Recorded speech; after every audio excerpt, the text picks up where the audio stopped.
목사를 이렇게 환대해주는 교회는 거의 없습니다. 우리 신 목사님, 우리 사모님은 제가 중앙동 천사라고 이름을 붙였습니다만 참 좋은 교회, 좋은 목사님을 만나서 이렇게 노년에 신앙생활 할 수 있게 됩니다. 얼마나 감사하죠. 지난번에 윤병조 목사가 이제 저하고 졸업 동기인데 교단 본부에서 감독회장 비서실장으로 상당히 오랫동안 근무를 하신 아주 유명하신 분이시죠. 그래서 제가 그랬습니다. 7월 셋째 주에 설교하러 오라고 이제 신 목사님 얘기하시는데 웃기만 하고 대답을 잘 안 해요. 근데 사실은 은퇴를 하고 나서 여기도 가보고 싶고 저기도 가보고 싶지만은 내 마음대로 되는 게 아닙니다. 부담스러워하거든요. 그래서 이제 제가 그 윤 목사한테 얘기했어요. 이렇게 본로 목사를 무대해 주는 데는 여기밖에 없으니까 잔소리하지 말고 그냥 7월 셋째 주날 오라고 간곡하게 보냈는데 정말 오기를 약속을 한 거예요. 얼마나 감사한지요. 여러분들이 하나님의 말씀을 또 여러분을 통해서 들으면은 각자에게 주어진 은혜들이 있습니다. 그래서 우리 신앙생활에 많은 유익이 될 줄로 믿습니다. 오늘은 하나님 나라의 가치라는 제목으로 말씀을 드리겠습니다. 우리나라 셀 목회의 모범인 김성근 목사가 쓴 건강한 교회라는 책을 보면은 이런 내용이 있습니다. 어떤 분이 5년 동안을 설교를 열심히 하고 돌아왔는데 많이 실망을 했던 모양이에요. 목사님, 신앙이 깊어지면은 사람의 성품이 변화가 됩니까? 라고 물었습니다. 김성근 목사님, 변화가 되지요. 그런데 사람들은 생각할 때 변화라고 하면은 성품의 변화를 생각하는데 성품의 변화는 신앙이 깊어진다고 해서 일어나는 게 아닙니다. 성품의 변화는 가치관이 확실하게 세워진 사람에게만 와지는 그런 변화입니다. 라고 얘기를 했습니다. 사실 인간의 가치관 굉장히 중요한데요. 사람들은 가치관에 따라서 자신의 삶을 투자하고 행동하기 때문에 그렇습니다.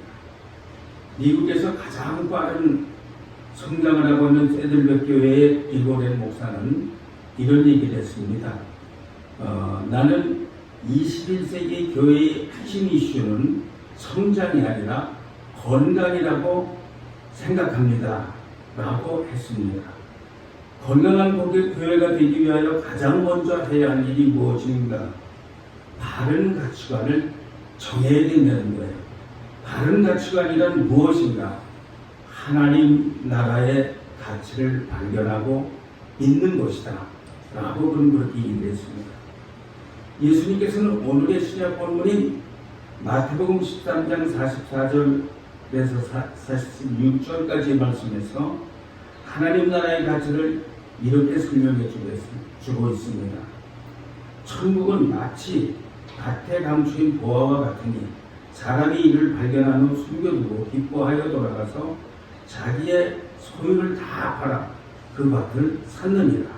또 천국은 마치 좋은 진주를 구하는 장사와 같으니 극히 값진 진주 하나를 만나면 가서 자기의 소유를 다 팔아 그 진주를 샀느니라. 라고 했습니다. 이 비유를 그 성경에는 들어가지 못했지만은 준 성경에 해당하는 외경인 도마복음에서는 이렇게 기록을 하고 있습니다. 하나님 나라는 자기 밭에 그가 알지 못하는 숨겨진 보물을 갖고 있는 사람과 같다. 그런데 그는 그 밭을 자기 아들에게 넘겨주고 죽었다. 그 아들은 역시 그것을 알지 못했다. 그는 그 밭을 물려받아 그것을 팔아버렸다. 그런데 그 산 사람이 밭을 달러와서 그 보물을 발견했다. 예수께서 말씀하셨다. 아버지의 나라는 상품을 가지고 있다가 진주 하나를 발견한 어떤 상인과 같다. 그 상인은 변명했다. 그는 상품을 팔아서 바로 이 진주를 사들였다.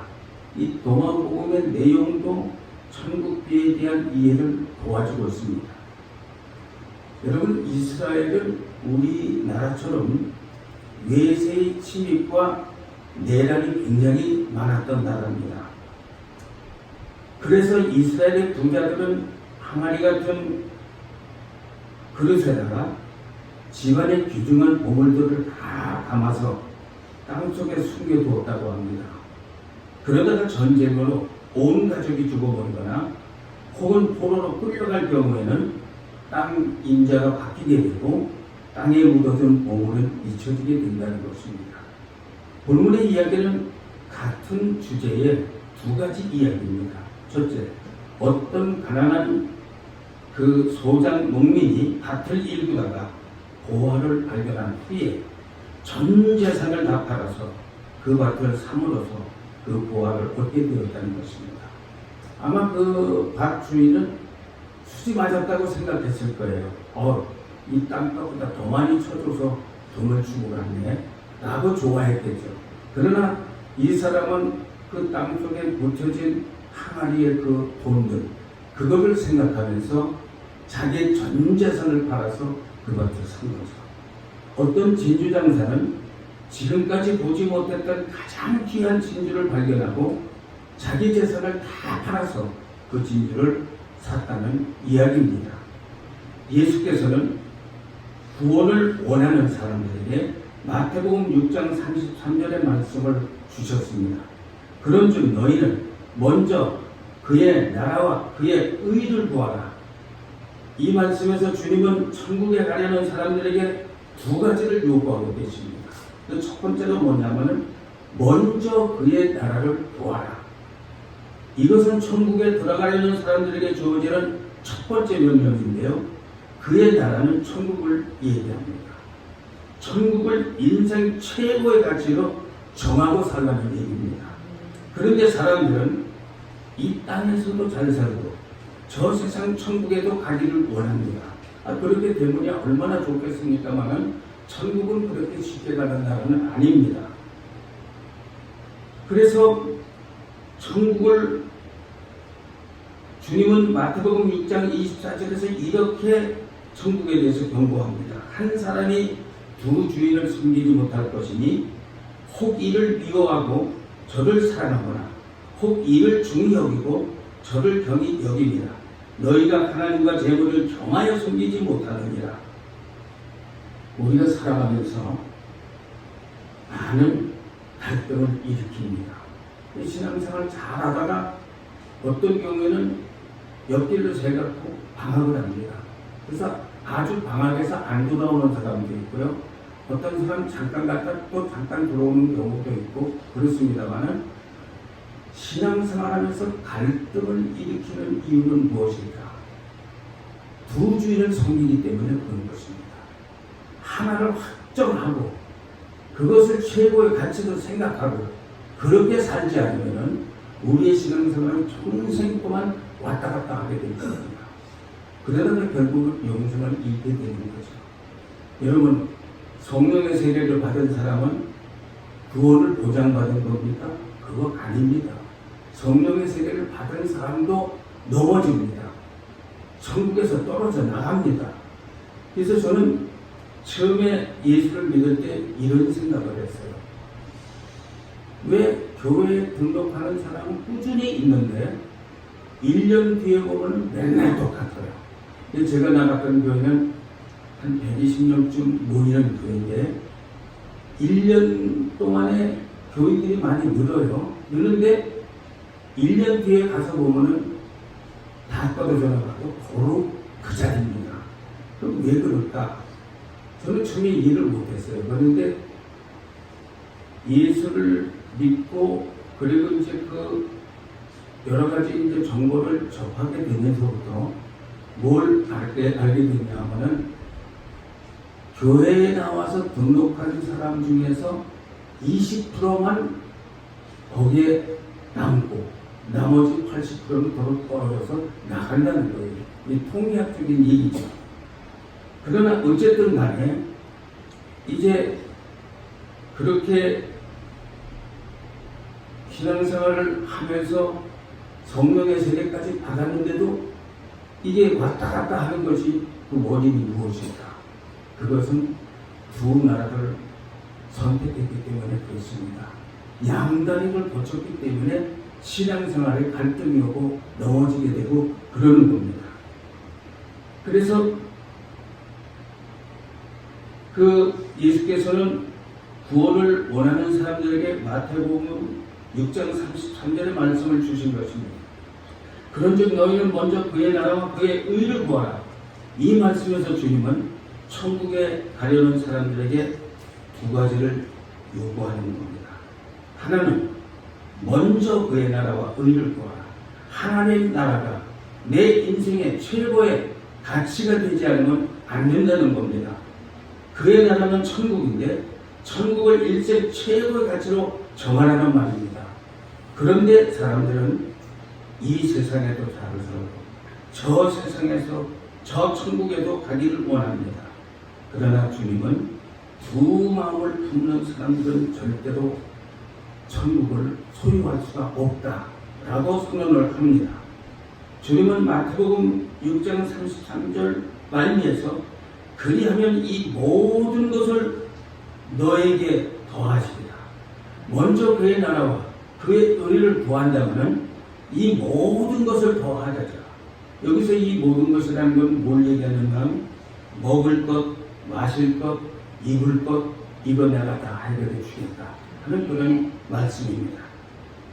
제가 전에 한번 이제 설교 도중에 간증을 했습니다만은 오늘 새로 나온 분들이 많으시기 때문에 제가 이 간증을 한번 다시 하겠습니다. 용서하시기 바랍니다.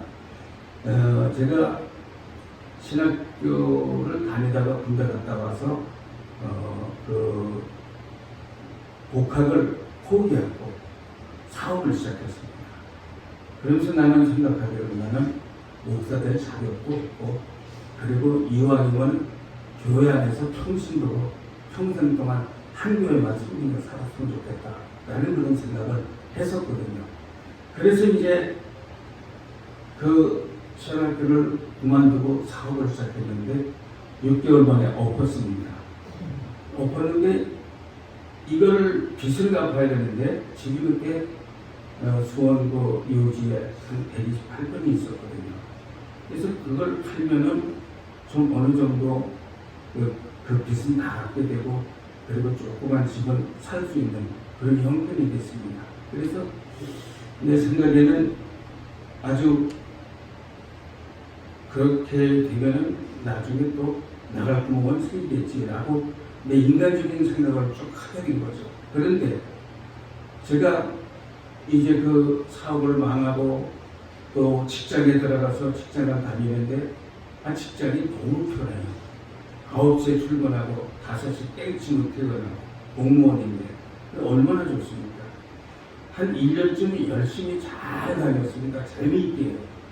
그랬는데 1년쯤 있다가 어느 날 기도를 하는데 성령께서 제게 그렇게 말씀하십니다. 야 가은순아, 너 이 다음에 늙어서 죽으면 하나님 앞에 서게 될 텐데 너 세상에서 뭐 하다 왔냐? 라고 물어보면 뭐라고 대답을 해야 될까? 생각하니까 진땀이 나더라고요. 나는 나이 들어 늙는데 주님 앞에 서게 될 건데 이걸 어떻게 할 건가? 갈등에 빠졌어요 제가. 그래서 이제 다시 신학교에 복학을 해야 되겠다라고 생각을 했는데 복학을 하려니까는 이게 내 마음대로 될 게 아니더라고요.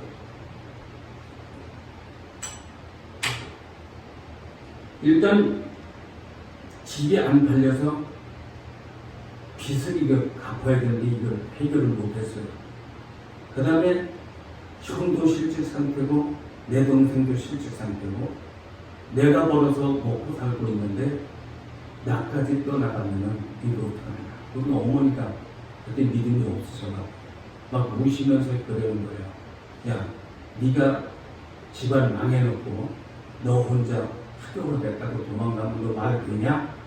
그러고 여담을 치는 거예요. 어머니 말이 또 맞기는 맞아요. 그러나 나는 천국을 가야 되니까, 그래서 이것을 포기해야 되니까 결단을 해야만 했습니다. 그리고 신학교 등록금도 문제입니다. 나는 신학교에 가도 한 번거는 준비를 했어요. 근데 두 번째, 세 번째 뭘로 살아야 될지 그것도 막연한 일이었습니다. 그래서 제가 이제 막 주저하고 있는데 성령께서는 강력하게 복학을 해라. 내가 책임져 주마. 이 모든 것을 내가 해결해 주마.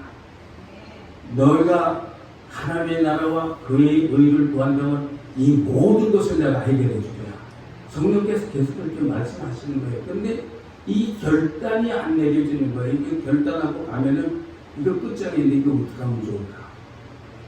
그랬는데 저는 그래도 천국을 포기할 수는 없었습니다. 그래서 저는 천국을 선택하기로 하고 울면서 학교로 돌아갔습니다. 돌아가고 났는데 어느 교회를 나가게 됐어요. 신학생으로서 나가게 됐는데 헌신예배 한번 해달라고 그랬어요. 헌신예배 설교를 했거든요. 설교를 하고 나니까 장로님들이 다 모여가지고 이 사람 신학생 등록금 졸업할 때까지 주자, 이 결정이 된 거예요. 그래서 그게 얼마 만이냐면요, 한 달 안에 일어난 다 사건입니다. 형님 취직되고 동생 취직되고 집 팔리고 그 다음에 신학교 등록금 문제 해결되고 이게 한 달 만에 일어난 사건이었어요.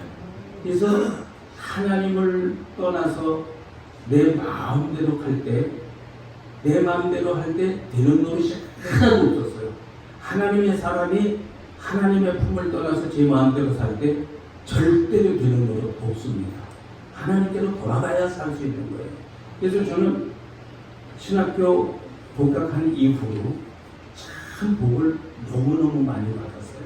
사실 우리 자녀들 셋이 유학을 가갖고 박사과정에 전부 전 장학금에 월 1,000불씩을 받았어요. 방학 빼놓고.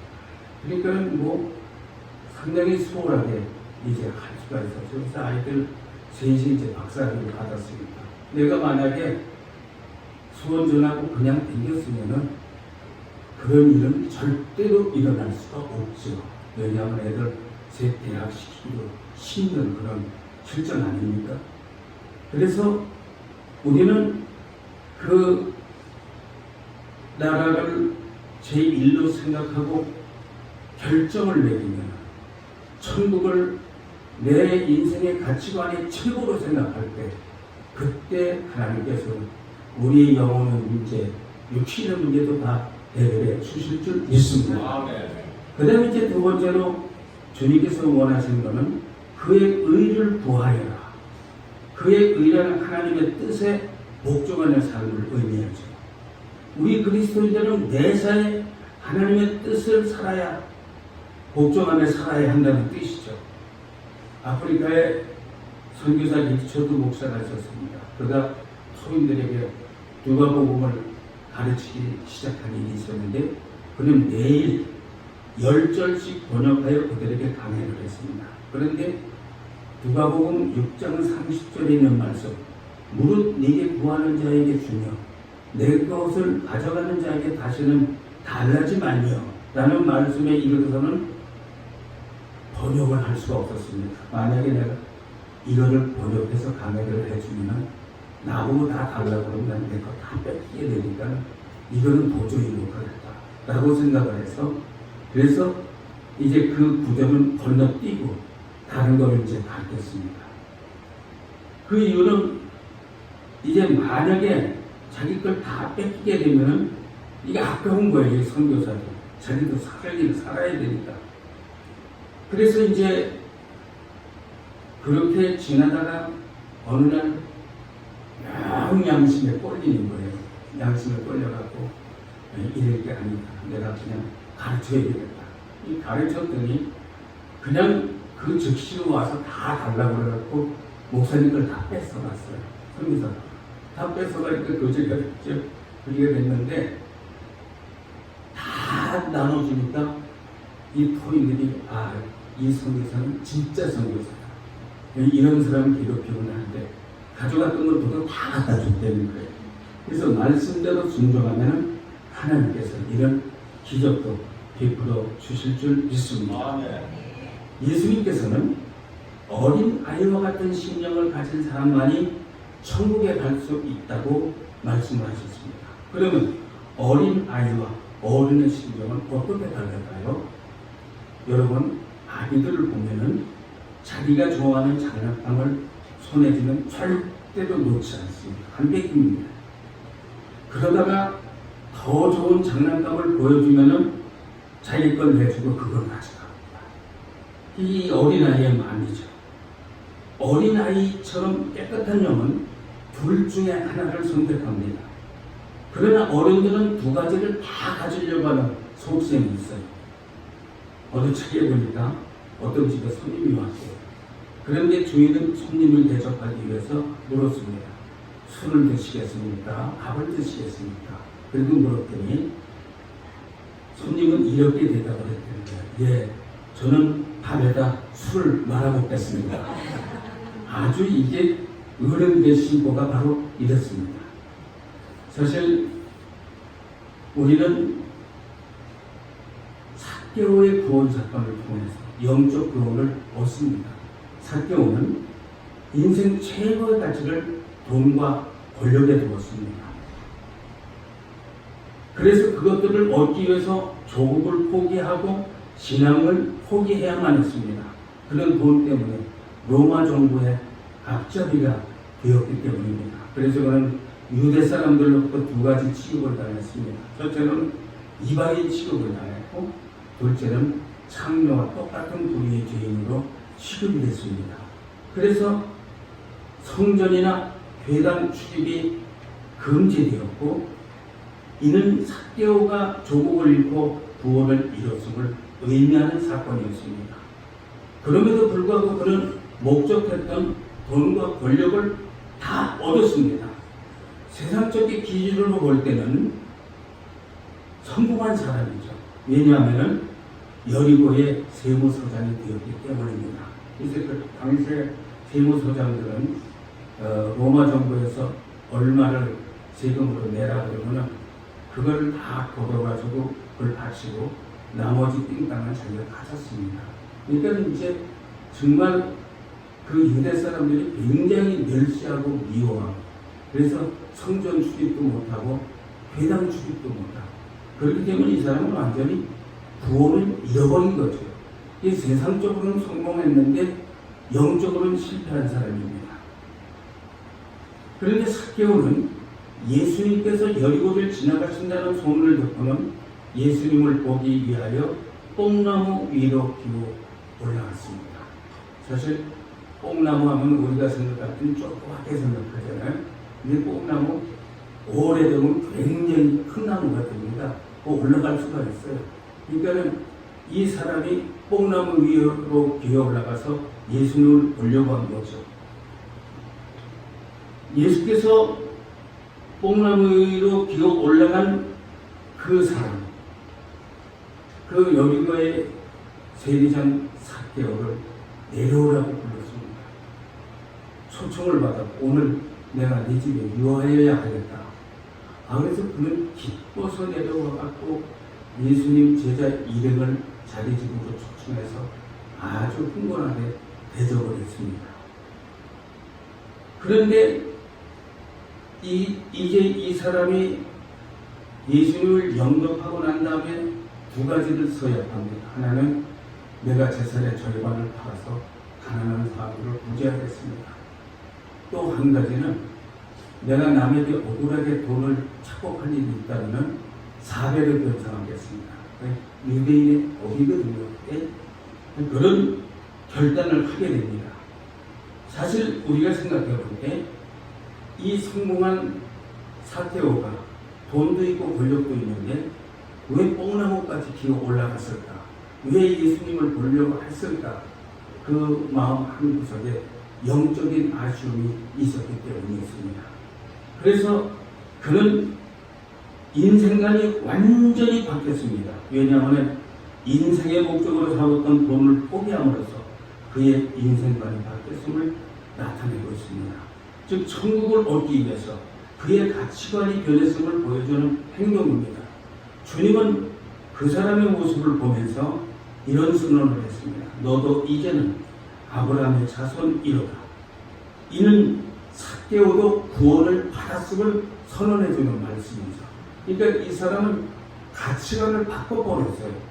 돈하고 권력, 여기에 가치관을 두었던 사람이 영생을 얻기 위해서 돈을 포기하고 권력을 포기하고 이런 행동을 하게 된 겁니다. 여러분의 생애에 있어서 최고의 가치는 무엇입니까? 제가 오래전에 잊을 수 없는 그런 한 사건을 신문에서 본 적이 있습니다. 성량리 쪽에 대원 코너라고 하는 호텔이 있었어요. 근데 거기서 화재가 난 겁니다. 제일 먼저 뛰어난 사람이 누구냐면은 옷 보관하던 사람, 돈 관리하던 사람, 악기 보관하던 사람. 이 세 사람 먼저 뛰어나왔어요. 근데 사는 거죠. 살았는데 세 사람이 동시에 다시 뛰어 올라간 겁니다. 뭘 가질러요? 돈을 가질러, 옷 가질러, 악기 가질러. 그걸 다 잡아갖고 나왔는데, 잡아갖고 이제 나오려고 했는데 나오질 못하고 거기서 타 죽었습니다. 자, 이렇게 생각해 본다면은 여러분, 돈이 소중합니까? 목숨이 소중합니까? 또 옷이 소중합니까? 목숨이 소중합니까? 아니면 악기가 소중합니까? 목숨이 소중합니까? 물어보는 거 아닙니까? 작은 걸 얻어도 되고 없어도 될 그 물건을 얻기 위해서 들어갔다가 생명을 잃은 겁니다. 그래서 우리가 생각해 볼 때 마태복음 17장 26절에서 사람이 만일 온 천하를 얻고도 제 목숨을 잃으면 무엇이 유익하리? 사람이 무엇을 주고 제 목숨을 바꾸겠는가? 여러분, 우리가 가치를 비교하는 데 있어서 가장 중요한 척도 중 하나는 가치의 지속성입니다. 즉 수명이 짧은 가치에 비해서 수명이 긴 가치가 더 높은 평가를 받기 때문에 그렇죠. 인생의 모든 일들은 유한합니다. 그런데도 사람들은 돈을 영혼보다 우위에 두고 현재를 미래보다 더 중요하게 생각합니다. 그러나 요한일서 2장 17절에서 하나님은 이렇게 말씀하십니다. 이 세상도 그 정욕도 지나가되 오직 하나님의 뜻을 행하는 자는 영원히 거하느니라. 본문에서 밭을 샀던 농부는 자기의 전 재산을 다 팔아서 밭을 샀습니다. 그리고 진주 장사도 자신의 생애에서 처음 보는 값진 진주를 얻기 위해서 자신의 재산을 다 팔아서 진주를 샀습니다. 이 두 비유의 초점은 천국은 자기의 모든 것을 바쳐서라도 소유할 만한 가치가 있다는 것입니다. 따라서 두 사람은 천국을 소유하기 위해서 소유의 일부가 아닌 전부를 팔았습니다. 사실상 이 모든 것을 다 버려야 천국을 가질 수 있음을 일깨워주는 대목입니다. 심지어는 가족까지도 버려야 예수의 제자가 될 수가 있습니다. 저는 신학교에 갈 때 온 가족의 반대를 받았습니다. 우리 신 목사님처럼 쫓겨나지는 않았지만 그래서 온 식구들의 반대를 받으면서 신학교를 갔는데 우리 아버지는 예수를 안 믿던 분이니까 나보고 저기 언제 입학하는 거냐. 그래서 제가 언제까지 입학을 해야 되니까 그 입학금을 그때까지 주십시오. 그래서 이제 그날이 됐어요. 아버지, 오늘 입학금 내야 되는 날인데요. 그랬더니 아버지가 하는 말씀, 참 내가 깜빡 잊어먹었네. 그렇게 말씀하시는 거예요. 그래서 내가 막 화를 내고 속상해했더니 아버지가 하시는 말씀이 너 그 하나님 학교 꼭 가야만 되겠냐? 신학교라는 것도 뭐 이름도 모르니까 하나님 학교에 꼭 가야 되는 거냐? 저 꼭 가야 됩니다. 그랬더니 한숨을 푹 쉬시면서 돈을 내놓으시더라고요. 그렇게 제가 반대를 받으면서 신학교를 갔는데 지금 생각해보면 100번 잘했다고 생각을 합니다. 천국을 얻기 위해서 모든 것을 포기했었는데 결국은 저는 성공을 하게 된 거죠. 천국을 발견하고 모든 재능을 주님께 드린 사람이 있습니다.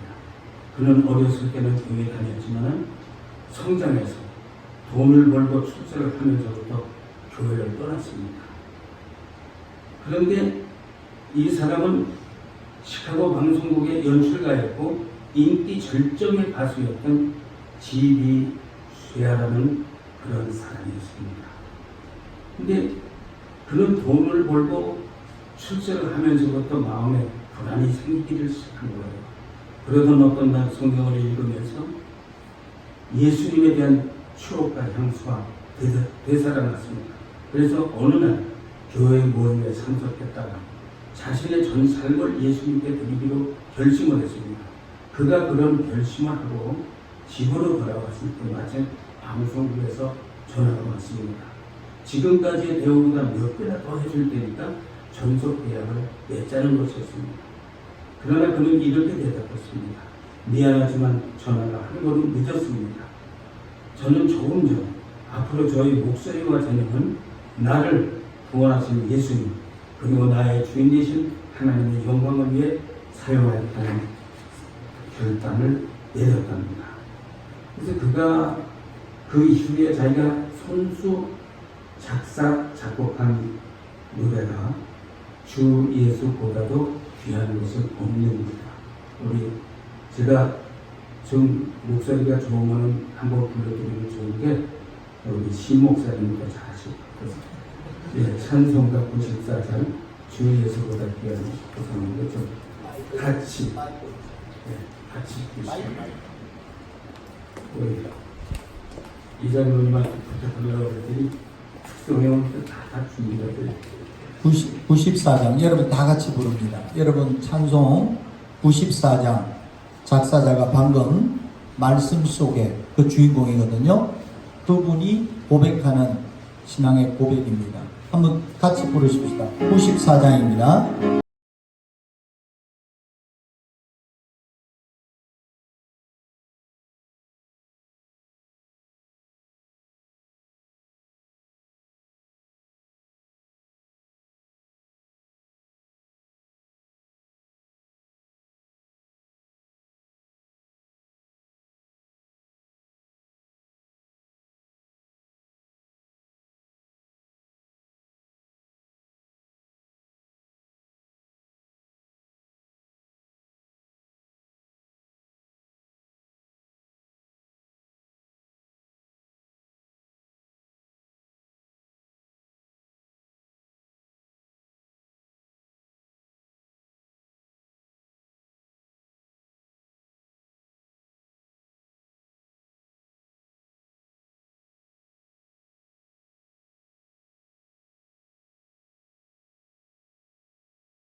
그분이 이 곡을 작곡 작사하고 평생 동안을 빌리그레암 목사님과 동의를 했습니다.